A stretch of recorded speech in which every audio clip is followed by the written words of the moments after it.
¿Qué tal, hermanos? Sean muy bienvenidos a un podcast más de JC Bible. Hoy vamos a introducirnos a un tema un poco diferente. Hoy vamos a hablar de un concepto, el concepto de la idolatría. En las palabras de nuestro hermano J.C. Ryle. Nuestro hermano fue un hombre que pisó esta tierra aproximadamente hace 200 años y que nos dejó un legado, el cual hoy vamos a utilizar para poder entender un poco más este concepto. Sus palabras se basan en la primera carta a los Corintios de nuestro hermano Pablo, en el capítulo 10, versículo 14, que dice lo siguiente: Por tanto, amados míos, huid de la idolatría.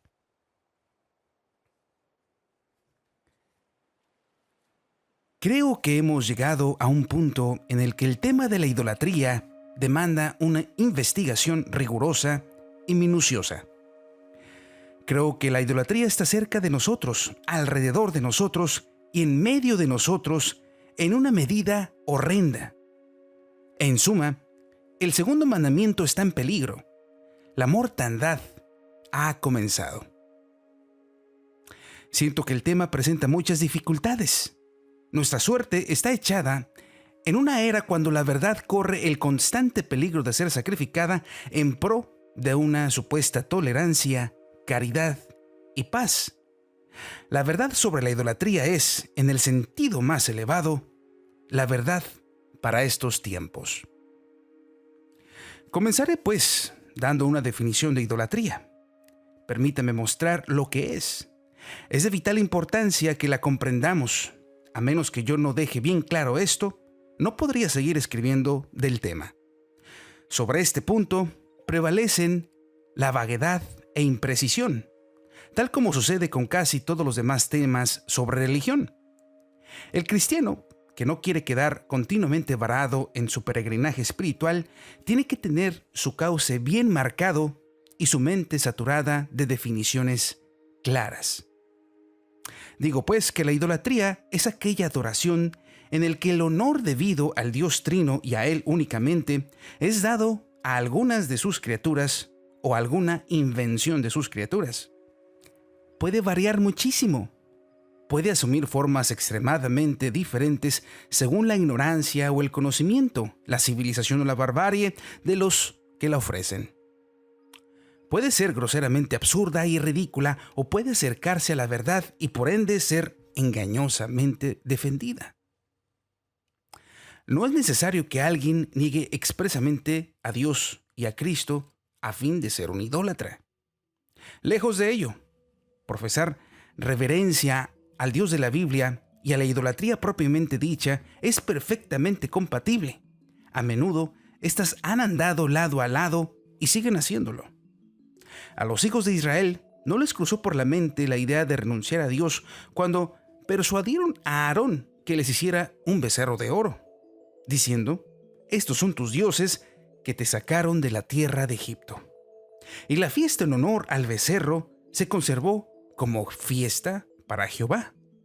Es digno de notar que el ídolo no se erigió como un rival de Dios, sino pretendiendo ser una ayuda, un peldaño hacia su servicio. Pero cometieron un gran pecado.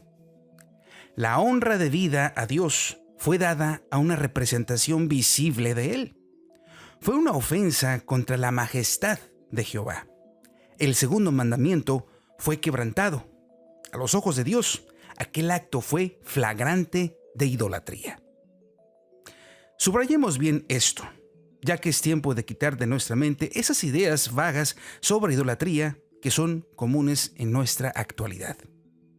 No hemos de creer, como lo hacen muchos, que solo hay dos tipos de idolatría: la idolatría espiritual del hombre que ama a su esposa o hijo o su dinero más que a Dios, o la idolatría abierta, grosera, del hombre que se inclina ante una imagen de madera, metal o piedra por ignorancia.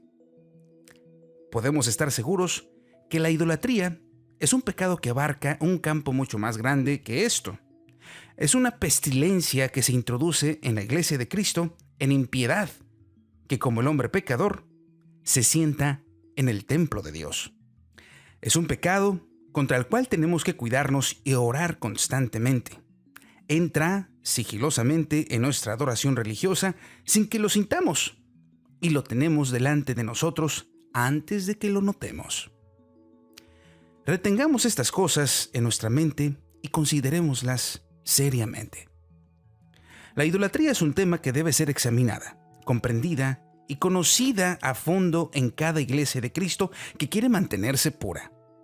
Por algo es que San Pablo le da el mandato severo de huir de la idolatría. Veamos ahora la causa que origina la idolatría. ¿De dónde procede?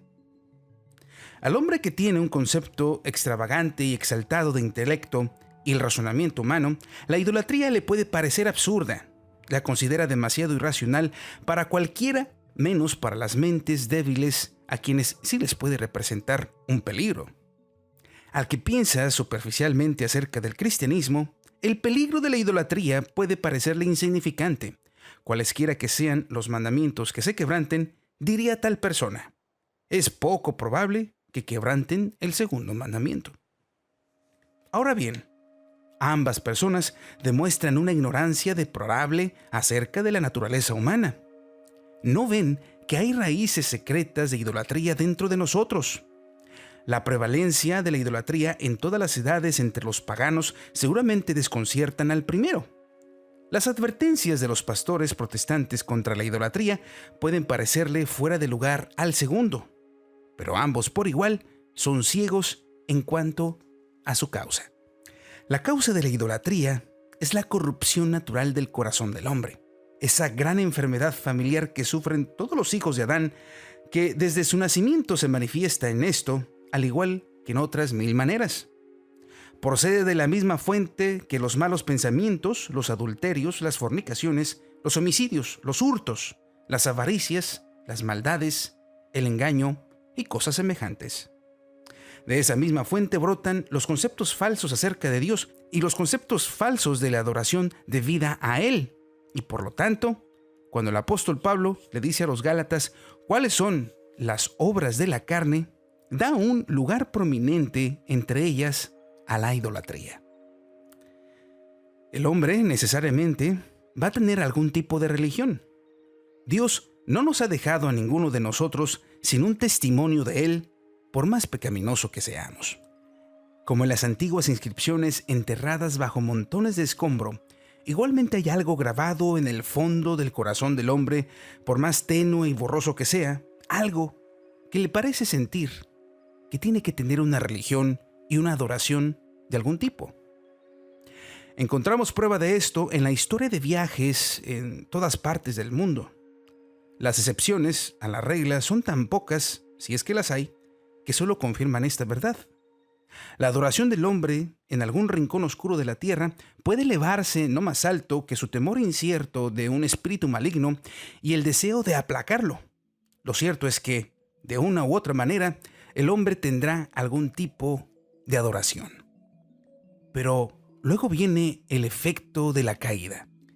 El desconocimiento de Dios, los conceptos carnales y bajos de su naturaleza y atributos, nociones terrenales y sensuales del servicio que es aceptable a Él caracterizan la religión del hombre natural. Sienten ansiedad por algo que no pueden ver, sentir ni tocar en su divinidad. Quieren bajar a su Dios a su propio bajo nivel. Quieren hacer de su religión una cosa asequible a sus sentidos, especialmente al de su vista. Quieren bajar a Dios a su propio bajo nivel. No tienen ni la menor idea de la religión del corazón, ni la de la fe, ni la del espíritu. En suma, así como está dispuesto a vivir en el mundo de Dios una vida caída y degradante, está dispuesto también a adorar de la manera que sea. Pero hasta no ser renovado por el Espíritu Santo, su adoración siempre será una adoración caída. En resumen, la idolatría es un producto natural del corazón del hombre. Es una hierba mala que, como la tierra sin cultivar, el corazón está siempre presto para producir. La causa no es otra cosa que la profunda corrupción del corazón del hombre. Es una propensión natural y una tendencia en todos nosotros rendir a Dios un culto sensual, carnal y no aquello que su palabra manda. Estamos siempre listos, en razón a nuestra dejadez e incredulidad, a inventar ayudas visibles y peldaños artificiales en nuestros intentos de acercarnos a Él y, en definitiva, darle estas invenciones nuestras para honrarle en la forma que creemos Él merece. De hecho, la idolatría es toda natural, cuesta abajo y fácil como el camino ancho. La adoración, en cambio, es espiritual, es de toda gracia, cuesta arriba, contracorriente. Cualquier tipo de idolatría es más agradable al corazón natural que adorar a Dios en espíritu y en verdad, de la manera que nuestro Señor Jesucristo lo describe en Juan 4:24, el cual nos dice que el Señor busca adoradores en espíritu y en verdad. Y es así como cierra nuestro hermano J.C. Ryle este concepto con sus palabras respecto a lo que es la idolatría. Y hoy en día, hermanos, que estamos viviendo épocas donde se supone que estamos más civilizados que hace 200 años, que fue cuando nuestro hermano J.C. Ryle escribió estas palabras, pero tal parece como que las está escribiendo para nuestra época.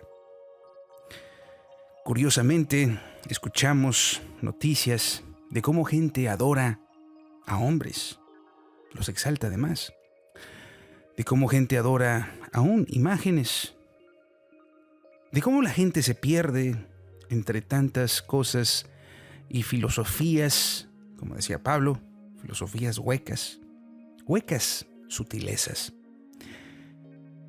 y los toman como conceptos más allá de estilos de vida, sino una realidad, transformando esas mentiras en verdad y dándole al concepto de idolatría una cara nueva y fresca. Dentro de las palabras de nuestro hermano, escuchamos también el estar en constante oración. La idolatría es algo sutil, se introduce a las iglesias sutilmente, se introduce a la mente humana sutilmente, porque pensamos que es correcto. De hecho, la mentira más difícil de encontrar es aquella que contiene mucha verdad.